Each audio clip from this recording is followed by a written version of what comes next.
Notice the recognition and explanation of consequences. 2 weeks and 2 words. I thought he was ready.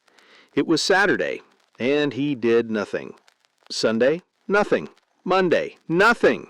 As I pulled out of the driveway on my way to work Tuesday, I looked at the yellow, cluttered yard and the hot July sun on its way up. Surely he'll do it today, I thought. I could rationalize Saturday, because that was the day we made the agreement.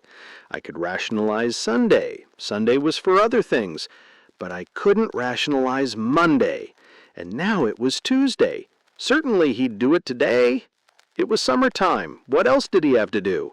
All day I could hardly wait to return home to see what happened. As I rounded the corner, I was met with the same picture I had left that morning.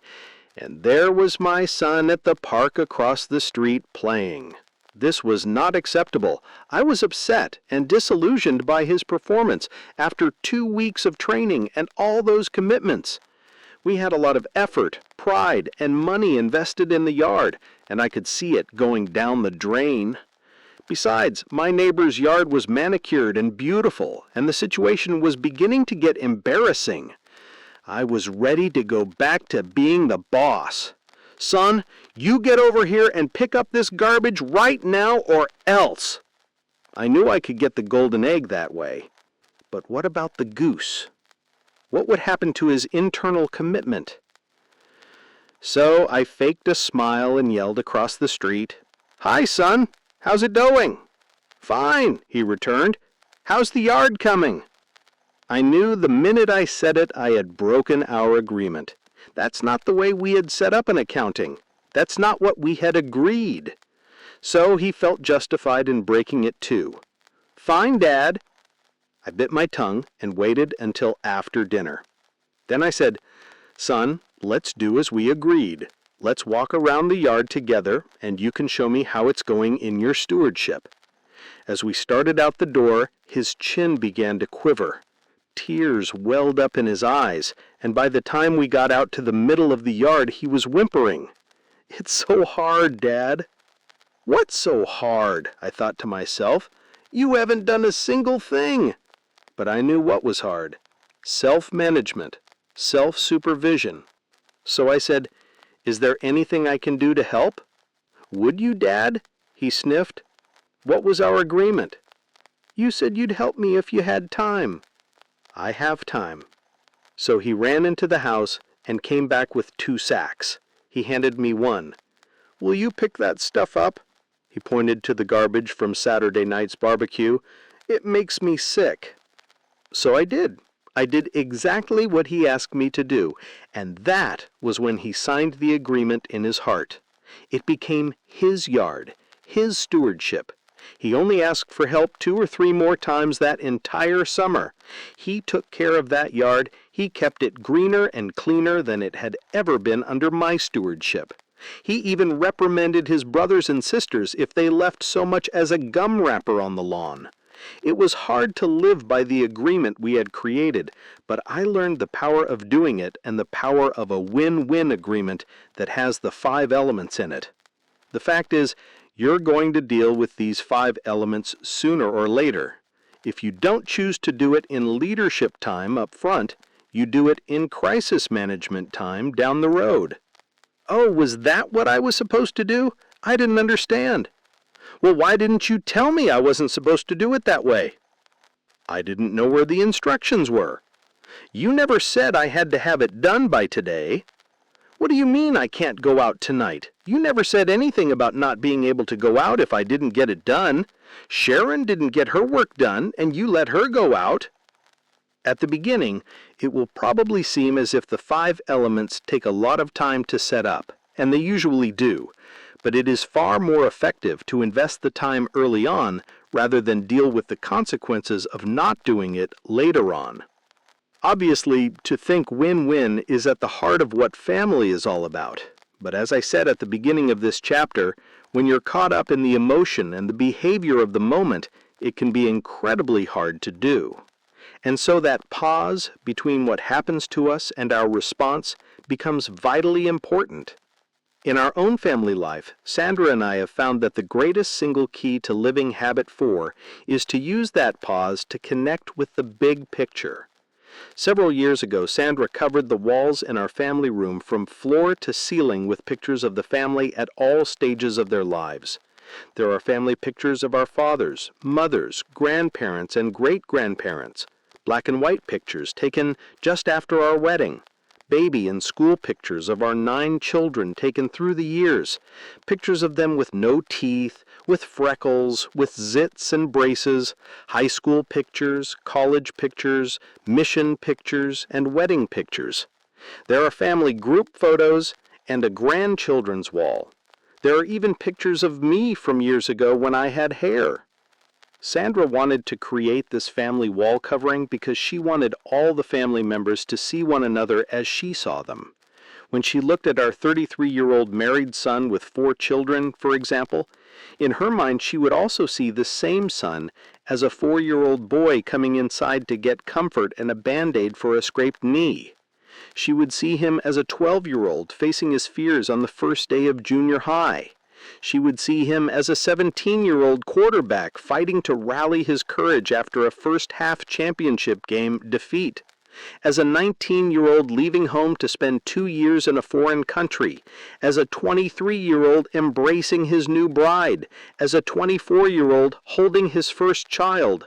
You see, to Sandra, there is so much more to everyone in the family than what anyone can see at any given moment in time. And she wanted to communicate that, to involve others so that they could appreciate this vision she had of the people she loves. Sandra, it's been wonderful seeing how everyone who comes to our house is immediately drawn to the picture wall. They notice family resemblances and point out how one of the grandchildren looks exactly like his mother or father used to look. Our children and grandchildren always flock to it. "Oh, I remember that pink dress. It was my favorite.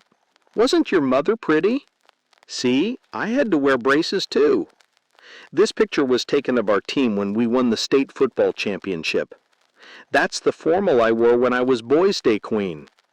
My sons were thrilled when I snapped a picture of them on the boat dock after they had had their muscles pumped up by water skiing. I made it into a large poster and gave it to them for Christmas. They come in and pointed out proudly to their sons, "See how muscular I was?" And there they are, with tan, bronzed bodies, muscles rippling in the sun. "That's your dad there," they tell their children. "I lifted weights for 3 years to look like that." Whenever I think of my children, I don't think of how they look and act today. I'm flooded with memories of familiar expressions they used, favorite outfits they wore, baby, toddler, preschool, teen, young adult. All these images flash before my mind as I see the finished product before me. I remember the ages and stages, the looks, laughter, tears, failures, and triumphs. A glance at this picture wall is like having your whole life flash before you in a few seconds. I'm flooded with memories, nostalgia, pride, joy, and renewal. Life goes on, and it's so wonderful. We have lots of scrapbooks, and I enjoy those too. But this is our family, our life, all around me, and I love it. I have often wished we could expand that wall to include pictures of the future as well. To see ourselves, our spouses, and our children 10, 20, even 50 years down the road. How mind and heart expanding it would be if we could see the challenges they will face, the character strength they will develop, the contributions they will make. And what a difference it would make in our interactions with each other if we could see beyond the behavior of the moment. If we could treat everyone in the family from the perspective of all they have been and all that we can help them become, as well as whatever they may happen to be doing at any given moment in time. To act on that kind of vision instead of on the emotion or the behavior of the moment makes all the difference in parenting. Take a jugular issue such as disciplining a child, for example. One of the most valuable things Sandra and I have learned as a result of big picture thinking is the difference between punishment and discipline. Perhaps I can illustrate with the common practice of sending a child to a timeout room. Many people use a timeout room as a place to send a misbehaving child until he or she settles down. How this timeout room is used clearly represents the distinction between punishment and discipline. Punishment would be saying to the child, "Okay, you've got to go into the timeout room for 30 minutes. Discipline would be saying, "Okay, you need to go into the timeout room until you decide to live by what we agreed." Whether the child stays in the room for 1 minute or 1 hour doesn't matter, as long as the child has exercised the necessary proactivity to make the right choice. For example, if a son clearly misbehaves, then he needs to go into the timeout room until he makes up his mind to do otherwise. If he comes out and continually misbehaves, then that means he hasn't made up his mind, so that issue would have to be discussed. But the point is that you're showing respect and affirming that he has the power to choose the behavior that is consistent with the principles in the agreement. Discipline is not emotional. It's handled in a very direct and matter-of-fact way, carrying out the consequences agreed to beforehand.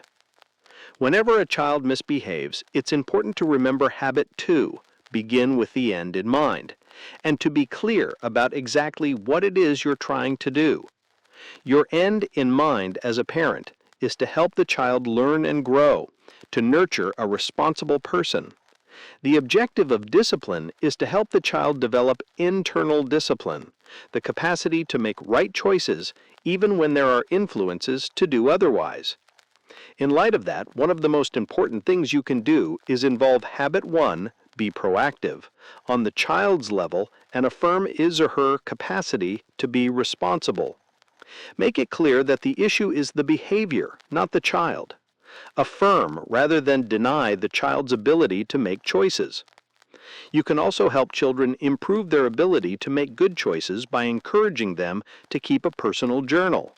In that way, they strengthen their own unique human gifts by observing their own involvement and educating their conscience. You can also use habit 4 to come up with win-win agreements regarding rules and consequences in advance. Sandra and I find that when our children experience this kind of discipline, they have a whole different spirit about them. Their energy is focused on dealing with their own conscience instead of with us. They become more open and teachable. And often, discipline actually builds the emotional bank account. There's goodwill in the relationship rather than rejection and harshness. Children may still make bad choices, but they come to trust the sense of dependability and stability in principles and in a principle-centered home environment. The ability to see the big picture makes an enormous difference in every family interaction. Perhaps when all of us look at the members of our family, including ourselves, we ought to envision everyone wearing a t-shirt that says, "Be patient, I'm not finished yet." And we ought always to assume good faith. By acting on the assumption that others are trying to do their best as they see it, we can exert a powerful influence in bringing out the best in them. If we can always see each other as constantly changing and growing and acting in good faith, and if we can keep our destination, the end, in mind, we'll have the motivation and the commitment it takes to always go for win-win. Habit 5. Seek first to understand, then to be understood. To learn to seek first to understand, and then to be understood, opens the floodgates to heart-to-heart family living. As the fox said in the classic The Little Prince, "And now here is my secret, a very simple secret. It is only with the heart that one can see rightly. What is essential is invisible to the eye." As we begin this chapter, I'd like to ask you to try an experiment. Please take a few seconds and just look at this picture. Now look at this picture and carefully describe what you see. Do you see an Indian? What does he look like? How is he dressed? Which way is he facing?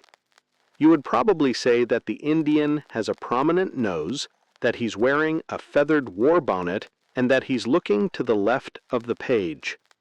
But what if I were to tell you that you're wrong? What if I said that you were not looking at an Indian, but at an Eskimo? and that he is wearing a coat with a hood that covers his head, that he has a spear in his hand, and that he is facing away from you and toward the right side of the page. Who would be right? Look at the picture again. Can you see the Eskimo? If you can't, keep trying. Can you see his spear and hooded coat?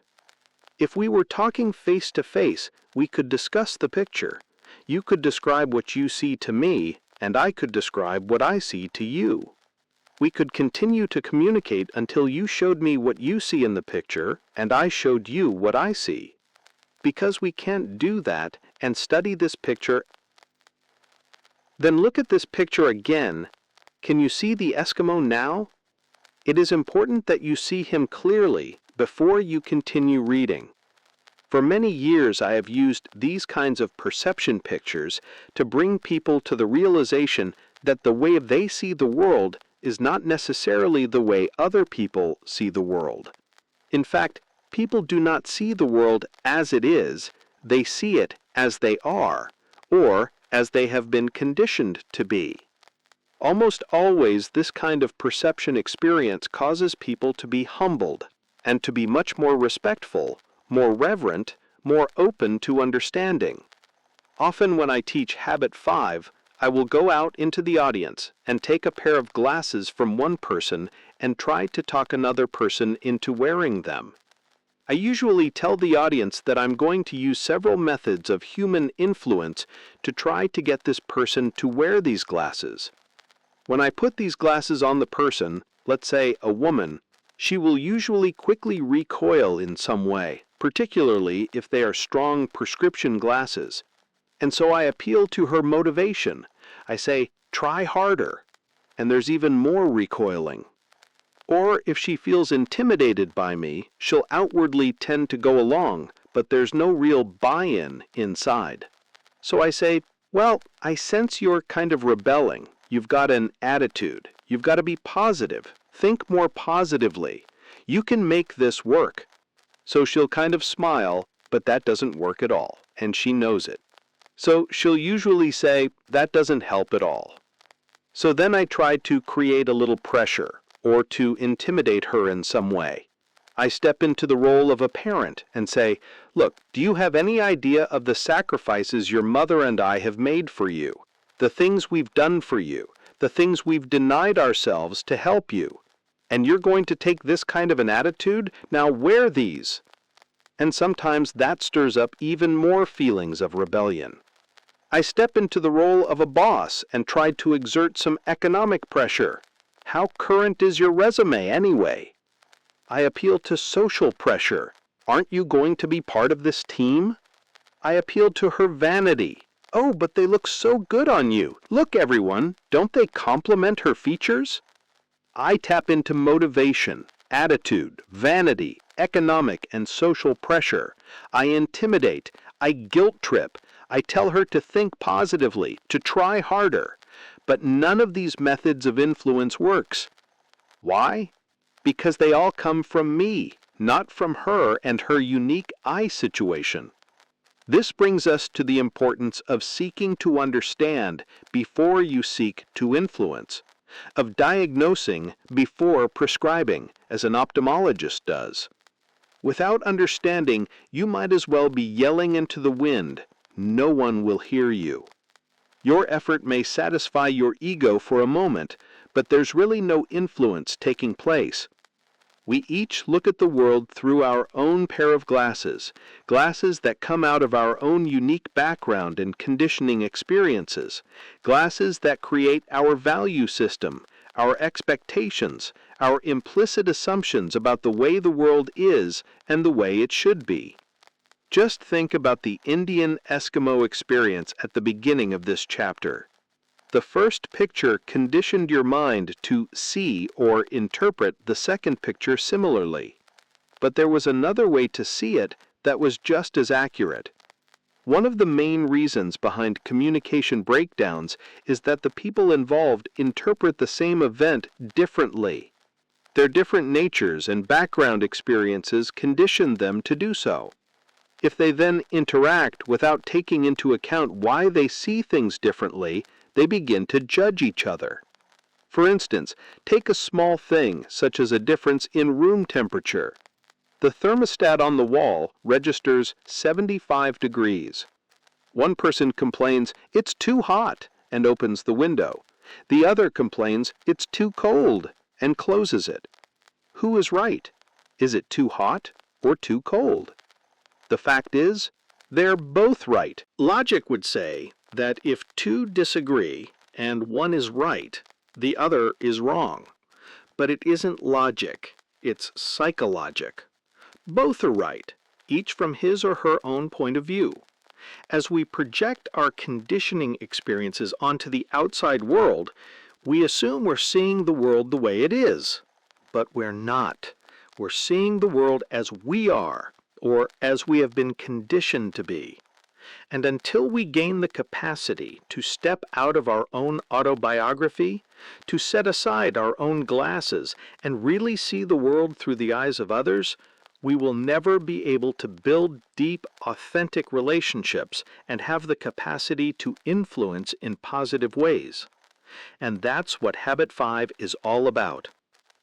Years ago, I had a profound, almost shattering experience that taught me the essence of Habit 5 in a forcible and humbling way. Our family was on a sabbatical for about 15 months in Hawaii, and Sandra and I had begun what was to become one of the great traditions of our lives. I would pick her up a little before noon on an old red trail cycle. We would take our two preschool children with us, one between us and the other on my left knee, and ride out in the cane fields by my office. We would ride slowly along for about an hour, just talking. We usually ended up on an isolated beach. We parked the trail cycle and walked about 200 yards to a secluded spot where we ate a picnic lunch. The children would play in the surf, and we would have great in-depth visits about all kinds of things. We would talk about almost everything. One day, we began to talk about a subject that was very sensitive for us both. I had always been bugged about what I considered Sandra's inordinate attachment to buying Frigidaire appliances. She seemed to have an obsession about Frigidaire that I was at an absolute loss to understand. She would not even consider buying another brand. Even when we were just starting out and on a very tight budget, she insisted that we drive the 50 miles to the big city where Frigidaire appliances were sold, because no dealer in our small university town carried them at that time. What bothered me the most was not that she liked Frigidaire, but that she persisted in making what I considered illogical and indefensible statements that had no basis in fact whatsoever. If she had only agreed that her response was irrational and purely emotional, I think I could have handled it. But her justification was really upsetting.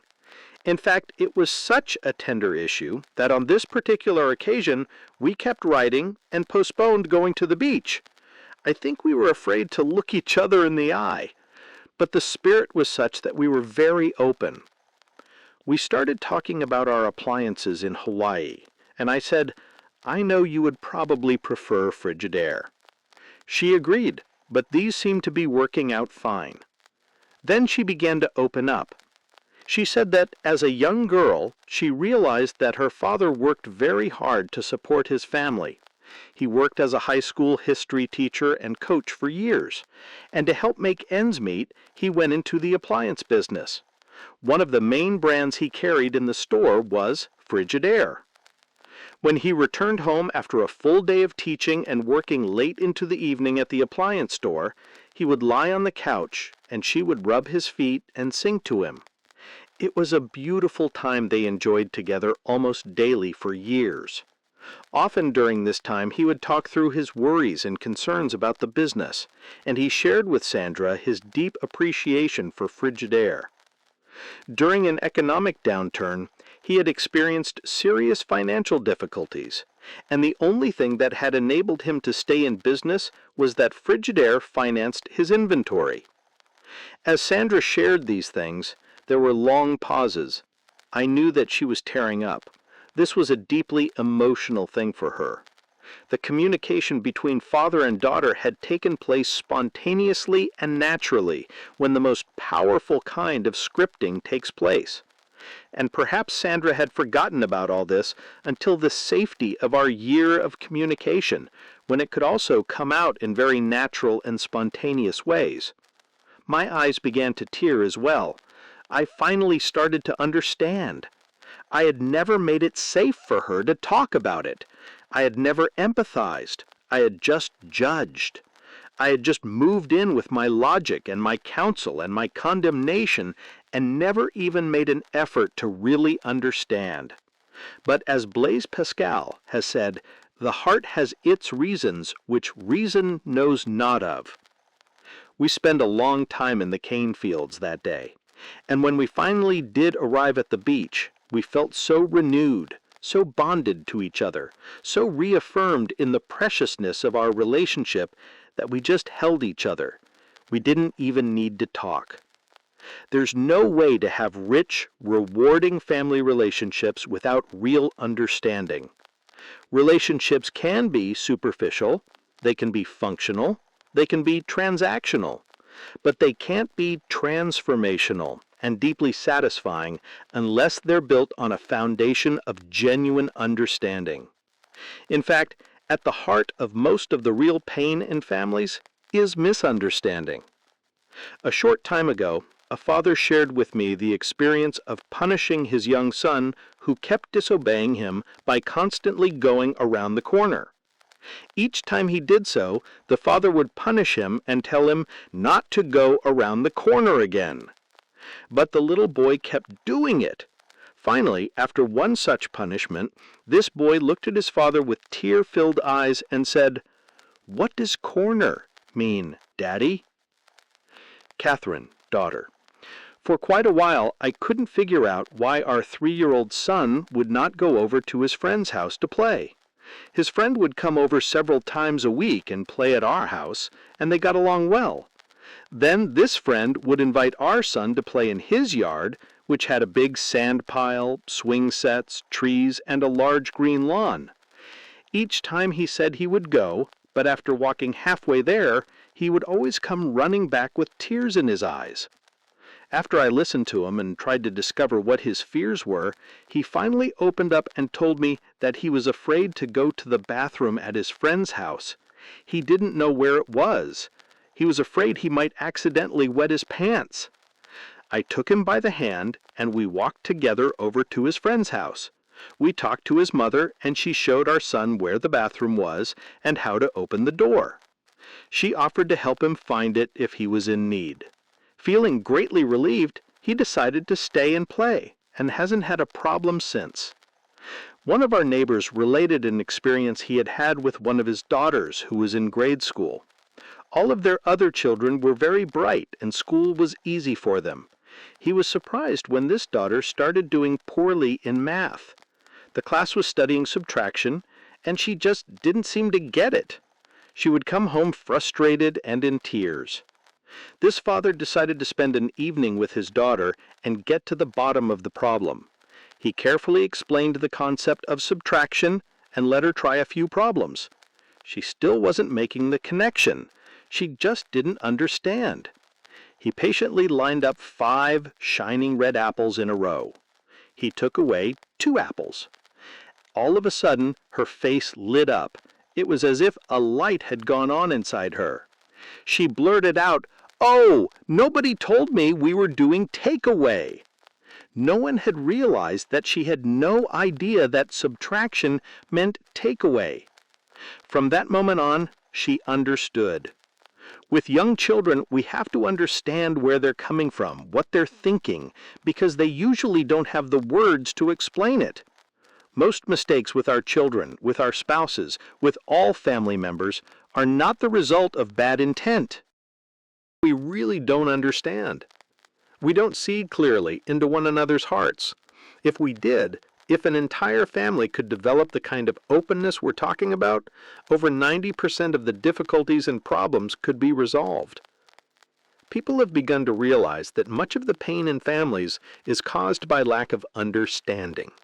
And if you take a look at the best-selling family books on the market today, you can get an idea of how significant this pain and this growing awareness are.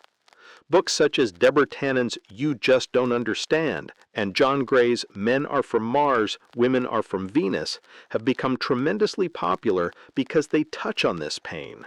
And these books come on the crest of a wave of recognition of the problem. In the recent past, there have been many other writers on the family, including Carl Rogers, Thomas Gordon, and Haim Ginott, who have recognized and attempted to deal with this issue.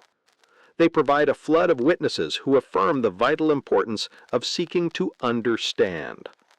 The fact that these books, programs, and movements have had enduring value illustrates how much people hunger to feel understood. Perhaps the greatest contribution of these materials is in helping us realize that by understanding the differences between people, we can learn to take them into account and adjust our expectations accordingly. Much of the material focuses on gender differences, but there are also other powerful dimensions that create differences, such as past and present experiences in the family and on the job. By understanding these differences, we can adjust our expectations. Basically, our satisfactions come from our expectations. So if we're aware of our expectations, we can adjust them accordingly and, in a very real sense, adjust our satisfactions as well. To illustrate, I knew of one couple who came into marriage with totally different expectations. She expected everything to be sunshine, daffodils, and happily ever after. When the realities of marriage and family life hit, she spent much of her time feeling disappointed, frustrated, and dissatisfied. He, on the other hand, anticipated having to deal with the challenges of marriage and family life, and every moment of joy was a wonderful, happy surprise to him, for which he was deeply grateful. As Gordon B. Hinckley, a wise leader, commented, "Of course, all of marriage is not bliss. Stormy weather occasionally hits every household. Connected inevitably with the whole process is much of pain, physical, mental, and emotional. There is much of stress and struggle, of fear and worry. For most, there is the ever-haunting battle of economics. There seems never to be enough money to cover the needs of the family. Sickness strikes periodically. Accidents happen. The hand of death may reach in and with dread stealth to take a precious one. But all of this seems to be part of the processes of family life. Few indeed are those who get along without experiencing some of it."